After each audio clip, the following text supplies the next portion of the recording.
Podium లేకపోతే కొంచెం మాట్లాడడం కష్టం నాకు.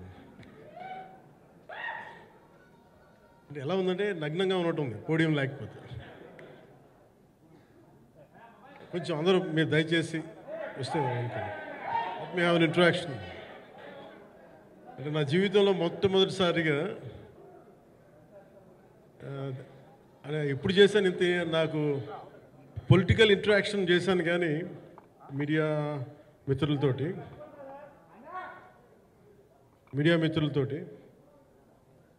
సినిమా పరంగా నేను ఎప్పుడు ఆలోచించలేదు, ఎప్పుడు నాకు చేయలేదు. ఫస్ట్ టైం మొదటిసారి నేను ఎప్పుడు కొంచెం మొహమాట పడతాను మాట్లాడడానికి సినిమాకి సంబంధించినంత వరకు. ఇక్కడ సినిమాని ఎలా ప్రమోట్ చేసుకోవాలో నాకు తెలియదు. పని చేయడం తెలుసు తప్ప దీన్ని అంటే మనం ఇంత చేసామని చెప్పడం ఎప్పుడు నాకు కొంచెం ఎబ్బెట్టుగాను ఇబ్బందిగా ఉంటుంది. ఇంకా నేను చాలా యాక్సిడెంటల్ యాక్టర్ అండ్ ఇంకా గత్యంతరం లేక టెక్నీషియన్ అయిన వాడిని. నాకు నచ్చే సన్నివేశాలు నచ్చే సినిమాలు చేసుకోవడానికి ఆ పరిస్థితుల్లో ఇది నా మొదటి ఇంటరాక్షన్. ఇది నా పర్లేదు కూర్చోండి.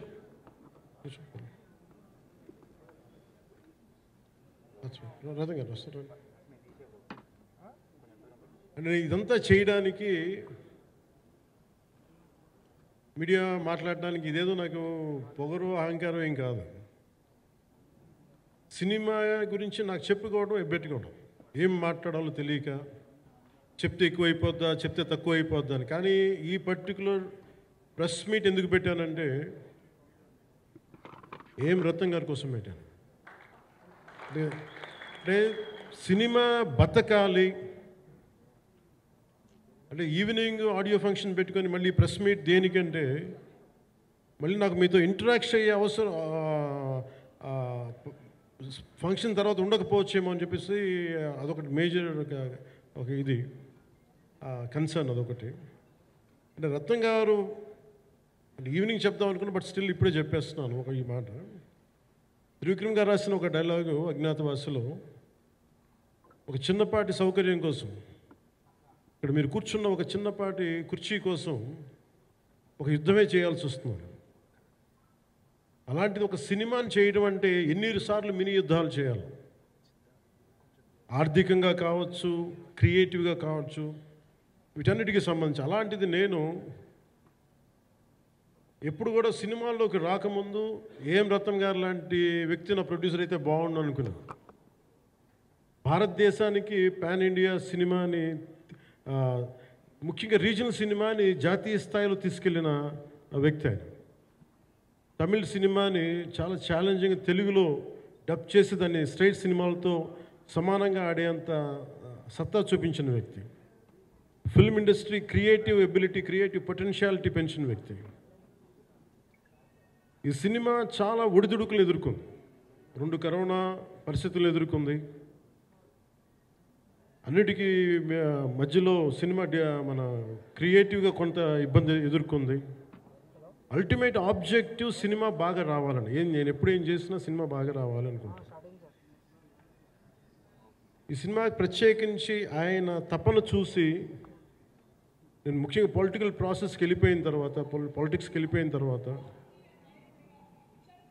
డైరెక్షన్ అని వీటికి దూరమై క్రియేటివ్ పార్టీకి దూరం అయిపోయిన తర్వాత పాలిటిక్స్ నా ప్రైమరీ ఫోకస్ అయిపోయిన తర్వాత మళ్ళీ దృష్టి పెట్టి సినిమా కావాలి మీరు చెయ్యాలని చెప్పి నా దగ్గరికి వచ్చి కోరుకున్నప్పుడు నేను ఎంత బెస్ట్ ఇవ్వగలను ఆ సినిమాకి అంత ఇచ్చాను. నేను అంటే నా బెస్ట్ ఇచ్చాను. అంటే నేను అంటే అన్నిటికంటే కూడా నేను ఇవ్వలేనిది టైం ఇవ్వలేను నేను. కానీ అలాంటి పరిస్థితుల్లో ఒక క్లైమాక్స్కి దాదాపు 57 రోజులు షూట్ చేయాల్సి వచ్చింది. మండు టెండ బాగా ఇట్స్ కైండ్ ఆఫ్ ఒక మిడ్ మే అంటే చాలా పిచ్చి ఎండ అన్నమాట. అలాంటి ఎండల్లో చాలా కాలం తర్వాత నాకు మార్షల్ ఆర్ట్స్ నేను ఎప్పుడో నేర్చుకున్న మార్షల్ ఆర్ట్స్ ఒక ఎస్క్రీమా కానీ ఊషు కానీ నేను నేర్చుకున్న సెల్ఫ్ డిఫెన్స్ టెక్నిక్స్ కానీ యుఎస్లో నేను ఒక వర్క్షాప్ చేసిన జీత్ కండు ఇవి కానీ ఇవన్నీ ఈ సినిమాకి నాకు పనికి వచ్చినాయి. నాకు వీళ్ళతో డిఫరెంట్ కొరియోగ్రాఫర్స్తో కూర్చొని ప్రత్యేకించి క్లైమాక్స్ పార్ట్ ఇది అందరికీ ఇన్స్పైర్ చేసింది. అంటే మన స్థూలంగా చెప్పాలి అంటే, ఒక క్లుప్తంగా చెప్పాలి అంటే, ఈ సినిమాకి ఇదే ఆయువు పట్టింది. ఈ ఫస్ట్ పార్ట్కి ఎక్కడో కొల్లూరు నుంచి మన కృష్ణానది తీరం కొల్లూరు, విజయవాడ సమీపంలో ఉన్న కొల్లూరు ప్రాంతం నుంచి దొరికిన ఒక కోహినూరు వజ్రం నుంచి అది ఎటు మన గోల్కొండ రాజుల దాకా వచ్చింది, మన హైదరాబాద్ సుల్తాన్ల దాకా ఎలా వచ్చింది, దీని ట్రావెల్ ఇటు వెళ్ళింది. ఇవన్నీ జరిగినప్పుడు దీని నేపథ్యంలో జరిగే కథ ఇది. ముఖ్యంగా ఈ ఫౌండేషనల్ వర్క్ చేసిన వ్యక్తి క్రిష్ జాగర్లమూడి గారు చాలా హై కాన్సెప్ట్తో పట్టుకొచ్చారు దీన్ని. ఆయనను రత్నం గారు నా దగ్గరికి వచ్చినప్పుడు చాలా బాగా నచ్చి వెంటనే చేశాను. చేసిన తర్వాత ఒక్కొక్కటి కరోనా నిజంగా ఇంపాక్ట్ వచ్చింది. అంటే ఎలా ఉండదంటే, ఎంత హార్డ్గా ఉండదంటే ఇండస్ట్రీ, అది ఎవరిని తప్పు పట్టలేదు. ఒకప్పుడు ఆయన వెంట చుట్టిన నిర్మాతలు, ఆయన వెంట తిరిగిన డిస్ట్రిబ్యూటర్స్, హీరోస్ అందరికి అలాంటి వాళ్ళకి ఒక నిర్మాతగా ఆయన తపన పడుతుంటే నాకు అంటే ఆయన కోసం ఖుషి తీస్తున్నప్పుడు కానీ ఆయనతోటి ఎంత సౌకర్యం ఇచ్చారంటే, అసలు మాకు 1 month ముందు ప్రీ ప్రొడక్షన్ అయిపోయి నాకు అంత సౌకర్యాన్ని ఇచ్చారు. నేను కంపోజ్ చేసిన యాక్షన్ సీక్వెన్సెస్ కానీ ఫైట్స్ కానీ ఖుషీకి నాకు ఆల్రెడీ ఒక 1 month 1.5 month థియేటర్ నాకు ఇచ్చేసి, మన సురేష్ ఎఫెక్ట్స్ థియేటర్ మొత్తం ఇచ్చి నాకు అంత లగ్జరీ ఇచ్చిన వ్యక్తి ఆయన నలిగిపోతుంటే నాకు నిజంగా చాలా బాధేస్తుంది. ఒకసారి it is not about money, it's not about success, it's about standing by whom you trust, who stood for the people and who stood for the industry. నాకు ఎందుకు ఇది మీతో పంచుకోవాలనిపించింది. సినిమా ఎంత విజయం ఇది నాకు నిజంగా తెలియదు. ఎందుకంటే నేను ఇట్లా అనుకోవచ్చు, ఇంకోలా కానీ ఒక్కటి మటుకు చాలా సిన్సియర్గా చెప్పగలను. Krish came out with very good concept, చాలా హై కాన్సెప్ట్ పట్టుకొచ్చారు. కొంత వ్యక్తిగత కారణాలు, కొన్ని ప్రొఫెషనల్ కారణాలు ఆయన ప్రాజెక్టుకి బయటికి వెళ్ళినా కానీ దీన్ని ఫౌండేషనల్ వర్క్ చేసిన క్రిష్ గారికి మనస్ఫూర్తిగా నా హృదయపూర్వక ధన్యవాదాలు తెలియజేస్తాను మా అందరి తరఫున. అలాగే తర్వాత స్టెప్ ఇన్ అయ్యింది మన జ్యోతికృష్ణ గారు. నేను ఖుషి సినిమా చేస్తున్నప్పుడు అప్పుడే లండన్ ఈ ఫిల్మ్ మేకింగ్ కోర్స్ చేసి మన డైరెక్షన్లో institute direction film making course చేసి అప్పుడే గ్రాడ్యుయేట్ అయ్యి వచ్చి అప్పటి నుంచి ఉన్నప్పుడు బట్ యాక్చువల్ తనతో మాట్లాడుతుంటే మోస్ట్ సెన్సిబుల్ డైరెక్టర్ అనిపించారు. ఈ ఒక టైంలో ఏమనిపించిందంటే, బయట ఉన్న మాటలు కానీ అసలు సినిమా వస్తుందా లేదా బయటికి అని ఉండేది. కానీ మాకు ఎప్పటికప్పుడు నీరసం పడిపోయినప్పుడల్లా నాకు నీరసం వచ్చేసేది.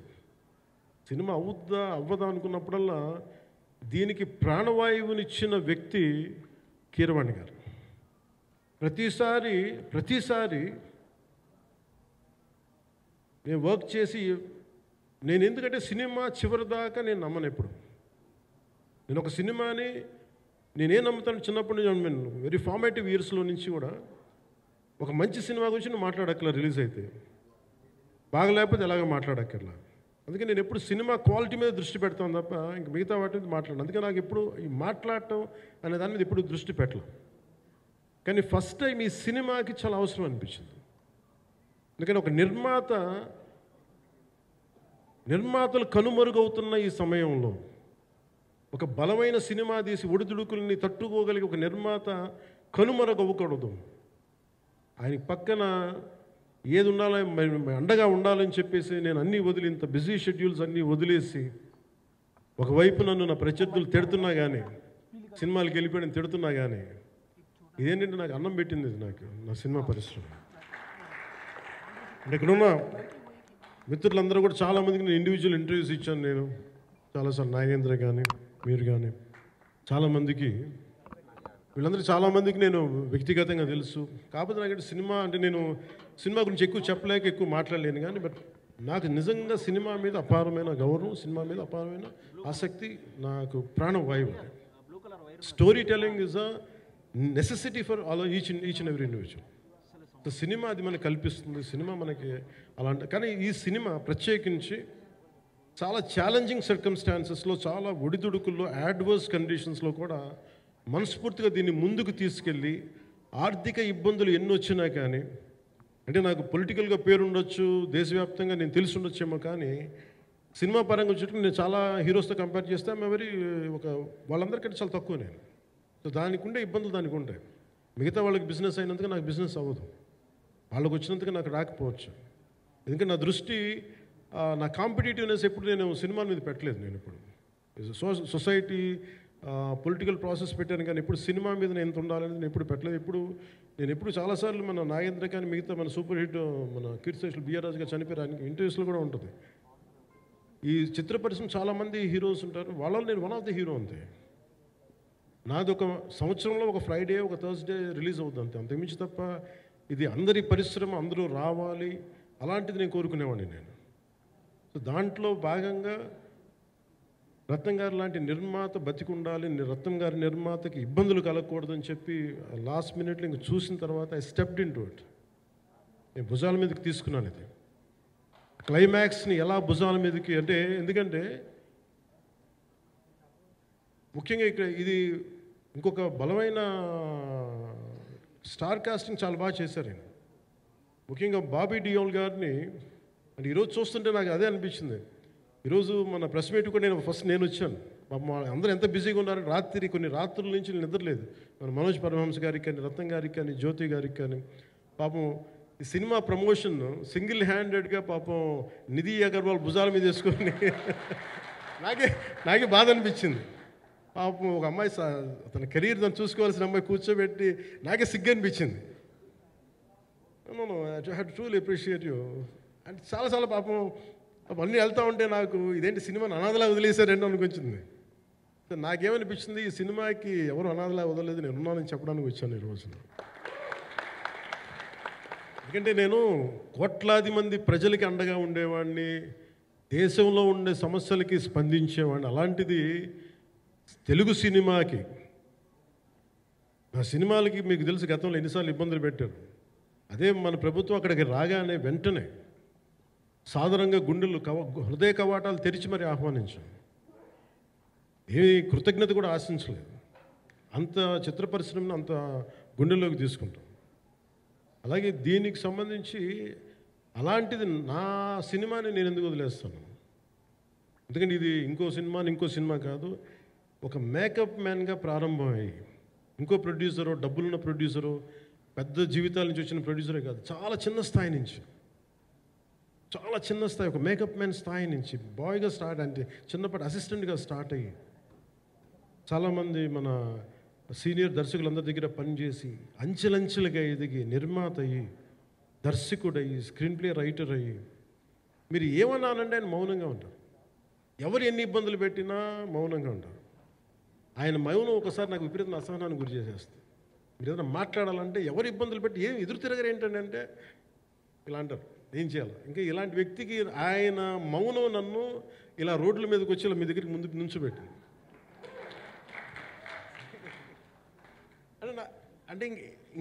అంటే ఆయన ఏంటంటే చెప్తారు, ఆయన మౌనం అంటే రమణ మహర్షి నుంచి బాగా నేర్చుకున్నట్టున్నారు. మౌనం అన్నిటికీ సమాధానం. సో నాకు మనస్ఫూర్తిగా ఈ స్టార్ కాస్టింగ్ ఒకటి, అంటే నా చిత్ర పరిశ్రమ మీద ఎందుకు ఇంత గౌరవం అంటే, మనందరం కులాల మీద, మతాల మీద, ప్రాంతాల మీద, భాషల మీద కొట్టుకుంటూ ఉంటాం. But any film industry take in this world, especially Indian film industry, దీనికి there is no caste discrimination, there is no region discrimination, there is no religion discrimination, nothing. It's purely your creative potentiality, purely your creative ability. నువ్వు చిరంజీవి గారి తమ్ముడు కావచ్చు, చిరంజీవి గారి కొడుకు కావచ్చు, లేదంటే ఇంకొకళ్ళు అబ్బాయి కావచ్చు, మేనల్లుడు కావచ్చు, ఇట్ డజంట్ మ్యాటర్. నీకు టాలెంట్ లేకపోతే నువ్వు నిలబడలేవు, నీకు సత్తా లేకపోతే నువ్వు ఇక్కడ ఉండలేవు. అది నా కొడుకైనా సరే. ఇట్ ఆల్ డిపెండ్స్ నీకు ఎంత టెనాసిటీ ఉంది, ఎంత పర్సీవరెన్స్ ఉంది, ఎంత నిలబెట్టుకోగలవు, ఎంత నిలదొక్కుకోగలవు, ప్రతికూలతలు ఎంత బలంగా నిలబడగలవు. ఒక నిర్మాత సినిమా తీయడం అంటే ఒక యజ్ఞం చేయడం లాంటిది. తిట్లు తినాలి, ఇబ్బందులు పడాలి, అన్నీ పడిన తర్వాత ఫైనల్ డబ్బులు మిగిలితే కూడా లేదు తెలియదు. ఇలాంటి పరిస్థితుల్లో నాకేమనిపించిందంటే ఈయన పడ్డ కష్టం చెప్పాలనిపించింది ఈ రోజున. ఈ ప్రెస్ మీట్ తాలూకు ముఖ్య అంశం ఒక చిన్న స్థాయి నుంచి వచ్చిన వ్యక్తి నిర్మాతగా ఎదిగి ఆయనకున్న పాపం ఆయన మంచితనం ఆయన్ని శాపంగా అవ్వకూడదని చెప్పి ఒక ఉద్దేశంతో ఆయన మంచితనం చెప్పాలి, ఆయన ఒక మంచి సినిమా చేశారని చెప్పడానికి నేను ఈ రోజున మీ ముందుకు వచ్చాను. ఎందుకంటే నేనేం నమ్ముతానంటే సినిమా బాగుంటే ఎలాగో చూస్తారు, దీని గురించి చెప్పక్కర్లేదు. సినిమా బాగాలేకపోతే ఎలాగో చూడరు. మీరు ఎంత పబ్లిసిటీలు చేయండి ఇవన్నీ అనుకోండి, అందుకే నేను పెద్ద ఎక్కువ మాట్లాడడానికి ప్రయత్నం చేయాను. కానీ ఈ పర్టికులర్ రోజు మటుకు ప్రత్యేక ఈ రోజు మటుకు ఆయన పడ్డ కష్టం ఈ సినిమాకి, అలాగే ఒక్కొక్క కాస్టింగ్ ఆయన చేసింది, దీనికి నేను క్రిష్ గారిని కూడా చాలా మనస్ఫూర్తిగా అభినందిస్తున్నాను. ఎందుకంటే ఆయన కూర్చున్నప్పుడు ఎంతమందిని పెట్టాం, ఒక ఔరంగజేబ్గా మిగతా నటులు ఒకళ్ళిద్దరు యాక్టర్స్ని పెట్టి కూడా ఒకళ్ళ చేత యాక్ట్ చేయించాం ఒకళ్ళ చేత. కానీ Bobby Deol so apt for Aurangzeb, ఎంత కన్విక్షన్తో చేశాను. అప్పటికి ఆయనకి ఇంకా ఆయన చేసిన హిందీ సినిమాలు కూడా రాలేదు ఇంకా ఆయనకి. ఎంత కన్విక్షన్తో చేశారంటే నాకు నిజంగా ఆయనతో యాక్ట్ చేయడం చాలా ఆనందాన్ని ఇచ్చింది. సో అలాంటి బాబీ డియోల్ గారిని మొత్తం pan India Manoj Paramahamsa was roped in last. ఇంకా సినిమా ఎట్లా మనం అయిపోవాలి, నేను పాలిటిక్స్కి వెళ్ళిపోయిన తర్వాత డిప్యూటీ సీఎం బాధ్యతలు తీసుకున్న తర్వాత అందరికీ అయిపోయింది, ఇంకా సినిమాలు చేయలేడు ఇతను, ఎలా చేస్తాడంటే నాకు తెలుసు కష్టం అని.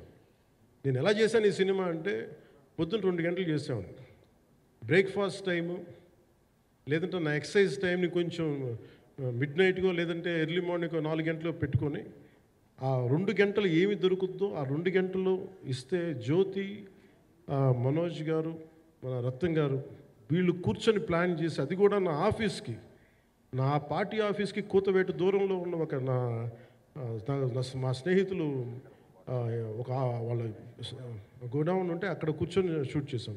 ఎంత మండుటెండ అంటే అసలు దాంట్లో కూర్చొని మ్యాట్ వర్క్ చేసి మీరు ఫైనల్ రిజల్ట్స్ చూస్తే ఇది ఇక్కడ చేశారంటే అంత ఆశ్చర్యం అనిపిస్తుంది. And hats off to Manoj Paramahamsa garu. And ఈ సీన్స్ అన్నిటికీ ప్రీ విజువలైజేషన్, ప్రతి సీన్ చేయబోయే ముందు అసలు నాకు ఏమనిపించిందంటే సినిమా చేయగలమా లేదనని పరిస్థితుల్లో జ్యోతికృష్ణ గారు ముందుకు వచ్చి నాతో మాటలు చెప్పలేదని, ఇది ఇలా చేస్తాం అలా చేస్తాం ఏం చెప్పలా, ఏమి చేయబోతున్నాడో ఎవ్రీథింగ్ వాజ్ ప్రీ విజువలైజ్డ్. ఈ సీన్ ఇలా ఉండబోతుంది, ఈ చేయబోయే సీన్ ఇలా ఉన్నది.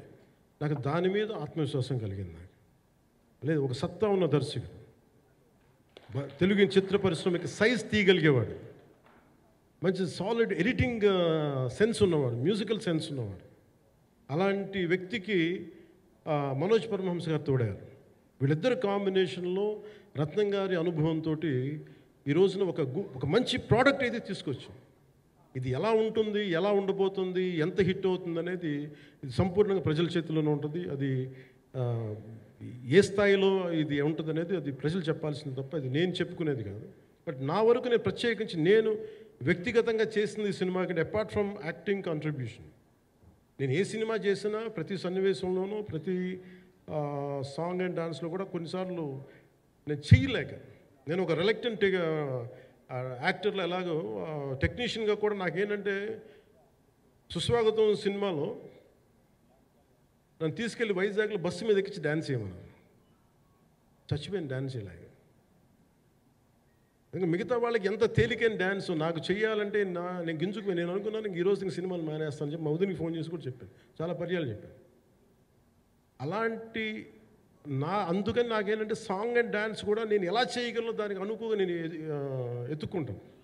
అలాగే యాక్షన్ సీక్వెన్స్ కూడా రియల్ లైఫ్లో కొడితే ఎలా ఉంటుంది, మార్షల్ ఆర్ట్స్లో సాధన ఉన్నవాడిని, ఈ లాట్ ఆఫ్ వర్క్షాప్స్, ఈ మార్షల్ ఆర్ట్ వర్క్షాప్స్ చేసిన వాడిని కాబట్టి హౌ రియలిస్టిక్ వీ కెన్, ఎంత సహజంగా మనం వెళ్ళగలం, వీటి మీద ఒక అవగాహన ఉన్నవాడిని కాబట్టి చాలాసార్లు కూర్చుంటాను. కానీ ప్రత్యేకించి ఈ 20 minutes లాస్ట్ సీక్వెన్స్ ఇది 2 partsగా ఎలా అయింది అంటే ఒరిజినల్ థాట్ క్రిష్ గారి దగ్గర నుంచి వచ్చినప్పుడు ఇట్ వాస్ క్వైట్ లాంగ్, ఒక నిర్ణయం ఈ సినిమా ఒక పార్ట్లో అవుద్దని అనేవాడు మొదటి నుంచి. బట్ లేటర్ వాళ్ళు డిసైడ్ చేసుకొని ఒక టైంలో ఇది అవ్వదు, you want make it as 2 parts అనుకున్నప్పుడు ఎక్కడికి వచ్చి ఆగిందంటే ఈ ఈ క్లైమాక్స్ దగ్గరికి వచ్చి ఆగింది ఫస్ట్ పార్ట్. సో చెప్తున్నప్పుడు నాకేమనిపించిందంటే how else we can take it, how else we can scale it up. So దానికి నేను కూర్చొని నాకున్న ఈ మార్షల్ ఆర్ట్స్ కానీ బేసిక్ యాక్షన్ కొరియోగ్రఫీ నా ప్యాషన్ కాబట్టి ఈ పర్టికులర్ డ్రామా, ఈ పర్టికులర్ దాంట్లో ఏంటంటే మొఘల్ టైమ్స్లో ప్రతి ఒక సగటు భారతీయుడు అనుభవించిన బాధ. యావరేజ్ సగటు భారతీయుడు మొఘల్ కాలంలో అనుభవించిన ఒక ఒక ఒక సిచ్యువేషన్. ఆ సిచ్యువేషన్ హీరోకి సంబంధం ఉండదు, కానీ how he gets entangled, how he gets involved in it, that is the outcome, that he's been captured. So దీన్ని ఒక 57 days మేము చేయగలిగామంటే, ఆ రోజు నాకు కనుక మన జ్యోతి గారు ఉండుంటే పక్కన, maybe I would done it in at least ఒక 50% ఆఫ్ ఇట్. ఎందుకంటే నేను చెప్పింది అలా చేయగలరు ఇవన్నీ కూర్చోబెట్టి వీ డిడ్ అవర్ బెస్ట్. అంటే నేనేమనుకున్నానంటే క్లైమాక్స్ చేసేటప్పుడు ఇంక నేను తర్వాత సినిమాలు చేస్తాను కూడా లేదో నాకు తెలియదు, కానీ నాకు ఇష్టమైన నిర్మాత, తెలుగు చిత్ర పరిశ్రమకి నిజంగా ఒక అండగా ఉన్న నిర్మాత, I want give my best to him. నేను అందుకని ఆంధ్రప్రదేశ్ ప్రభుత్వానికి కూడా మన ముఖ్యమంత్రి గారికి కూడా తెలియజేశాను. ఈయన్ని ఫిల్మ్ డెవలప్మెంట్ కార్పొరేషన్కి చైర్మన్ నేను ప్రతిపాదించాను. అంటే నాకేంటంటే I don't want to be a political, ఆయన నా నిర్మాతని కాదు, ఈయన అందరు హీరోలతో తీశారు. ఈయన పాన్ ఇండియాలో ప్రతి ఒక్కరు తెలిసి ఈయనంటే, ఇలాంటి వ్యక్తి ఉంటే మన తెలుగు చిత్ర పరిశ్రమకి బాగుంటుంది. అలాగే ప్రత్యేకించి తెలుగు చిత్ర పరిశ్రమ అనేది నాకు ఈ టాలీవుడ్ అనే పదాలు నాకు వాడటం నాకు ఇష్టం ఉండదు. Bollywood, Tollywood, Kollywood, Mollywood, why should we ape Hollywood?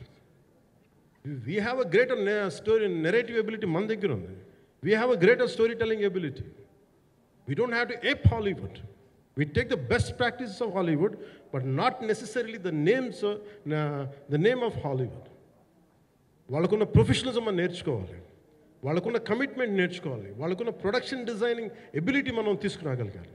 So ఇవన్నీ నేను నా పరిధిలో ఈ రోజున ఆంధ్రప్రదేశ్ ప్రభుత్వం ప్రత్యేకించి ఈ శాఖ నా పరిధిలో ఉంది కాబట్టి దానికి ఆయన పేరు ప్రతిపాదించాను. నా ఉద్దేశం ఏంటంటే తెలుగు చిత్ర పరిశ్రమ తెలంగాణలో ఉన్న, కర్ణాటకలో ఉన్న, చెన్నైలో ఉన్న ఏదైనా సరే తెలుగు చిత్ర పరిశ్రమ, భారతీయ చిత్ర పరిశ్రమకి చాలా మంచి జరగాలి, ఇలాంటి వ్యక్తి ద్వారా ఏదైనా చేద్దామని ఒక ఉద్దేశంతో ఆయన పేరు ప్రతిపాదించాను. భవిష్యత్తులో ఆయన అవుతారని మనస్ఫూర్తిగా నేను ఆశిస్తున్నాను. అందుకని అన్నీ నా చేతిలో ఉండవు కదా, అందుకని చెప్తాను. ఇఫ్ అండ్ బట్ చెప్పాలి కదా. సో ప్రత్యేకించి మీ అందరికీ నా హృదయపూర్వక ధన్యవాదాలు తెలుపుకుంటూ నెక్స్ట్ 2-3 daysలో I'll try to give as many interviews as I can. Nidhi, I'm grateful to you. పాప చాలా తపన పడి ఉంటారు. ఈరోజు ఎలా ఉంది అంటే నాకు ఎలా అనిపించిందని, ఇందాక నేను వస్తున్నప్పుడు ఎవరు లేరు, వీళ్ళు కూడా ఎవరు లేరు. నేను వచ్చి చాలాసేపు కారులో కూర్చున్నాను, ఎందుకంటే మళ్ళీ మీరు తిట్టకూడదు, లేట్ వచ్చాడు, నీకు డిప్యూటీ సీఎం అయితే పొగలు వచ్చేస్తాను మీరు అనుకో అంటారని. నాకు అట్లా అనిపించలేదు. నాకు ఫస్ట్ టైం ఎందుకు మీడియా నాకు ఎందుకు అలవాటు పోయిందంటే, నేను వచ్చిన కొత్తల్లో ఈ జ్యోతి చిత్ర సితారా పేపర్స్ ఉంది, ఎవరో ఫొటోస్ వేయమంటే దిస్ గా ఈజ్ నాట్ సేలబుల్, ఇంకా అవసరం లేదు అంటే నా ఫోటోలు వేసేవాళ్ళు కాదు. సో నాకేమనిపించింది సరే, ఇంక నేను మన ఈయన కాడికి నేను ఏమి అంటున్నాను నాకు తెలియదు అని చెప్పేసి మా నిర్మాతలు కూడా ఉండేవాళ్ళు కాదు. సో నాకు పబ్లిసిటీ లేకుండా సినిమాలు రిలీజ్ అవ్వడం అలవాటు అయిపోయింది నాకు. సో అదే ప్రాక్టీస్ అయిపోయింది నాకు, అంతే. మళ్ళీ కూర్చోబెట్టి మీరు ఏం మాట్లాడతారు, మళ్ళీ అది ఇటు తిరిగి వస్తుందని చెప్పేసి మిగతా అంత నాట్ టాకెటివ్. మీరు సినిమా పొలిటికల్ ప్రాసెస్కి వచ్చేటప్పుడు నేను ఏదైనా మాట్లాడగలను, కానీ సినిమా వచ్చేటప్పటికి చాలా చాలా ఒత్తిడి తీసుకోవాల్సి వస్తుంది. అంటే ఎంత కథ చెప్పాలి, ఎంత కథ చెప్పకూడదు, ఈ మాట అద్భుతంగా ఉందంటే ఏం అద్భుతంగా ఉంది మళ్ళీ తిడతారు, తర్వాత 100 ఆలోచనలతోటి స్లో డౌన్ అయిపోతాను. బట్ కానీ నాకు మనస్ఫూర్తిగా ఈ సినిమా ఐ హోప్ వచ్చిన ప్రతి ప్రేక్షకులందరికీ కూడా ఒక మంచి అనుభూతిని ఇస్తుంది. నేను మనస్ఫూర్తిగా నమ్ముతున్నాను. ఖచ్చితంగా అలాంటి అనుభూతిని ఇస్తుంది. మీరు థియేటర్లోంచి బయటికి వెళ్ళేటప్పుడు మటుకు విల్ గో విత్ ఒక ఎనర్జెటిక్ ఫీల్తో వెళ్తాయి. అంతవరకు చెప్తాను నేను. ఎందుకంటే నేనే నమ్ముతాను, సినిమాకి వెళ్ళేటప్పుడు సినిమా ఒక స్టోరీ చెప్పినప్పుడు నా జీవితంలో చిన్నపాటి ప్రభావితం చూపించాలి. అలాంటి ప్రభావం, అలాంటి ఎనర్జీ ఇచ్చే సినిమా అవుతుందని మనస్ఫూర్తిగా నేను ఆశిస్తూ మీ అందరికీ ప్రత్యేకించి మీ అందరికీ పేరు పేరున ధన్యవాదాలు తెలియజేస్తాను. ఇంకా మాట్లాడాలని ఉందా కానీ ఇంకా ఉంది కానీ సాయంత్రం ఈవెంట్ ఉంది కాబట్టి ఇంకొక మారు నేను చెప్తాను ఎందుకు ఈ పర్టికులర్ ప్రెస్ మీట్ అంటే I want to tell you, I'm grateful to each one of you. I'm grateful to you. Thank you for standing by us. Thank you very much.